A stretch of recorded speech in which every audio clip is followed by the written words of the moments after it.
To be a favorite here at DIY Aqua Pros. It's for these reasons we came up with a design of our own. Let's get into the build. For this project, you'll need a certain style of Tupperware container. We're using one that's meant for cereal or other types of dry goods that's 10 inches tall, 10 inches wide, and 5 inches deep. You'll also need to construct a wooden clamp to hang over the edge of your aquarium. We used some pieces of 1/2-inch plywood held together by 4 1-inch wood screws. The most critical dimension of this piece is the width of the clamp that will hang over the lip of your aquarium. For the majority of tanks, a 1-inch gap will work perfectly. You'll also need a power head to run your filter. We're using one that's rated close to 200 gallons per hour.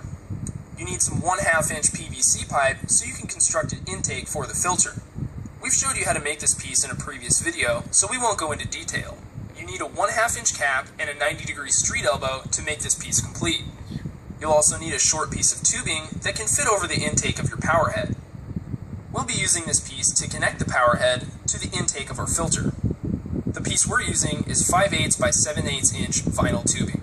You need a short 2-inch piece of 1/2-inch PVC pipe, a 1/2-inch 45-degree elbow, 2 female adapters, 1 male adapter, 3 3/4-inch O-rings, some 100% silicone, 2 1.5-inch screws with lock nuts, and a 1/2-inch bulkhead.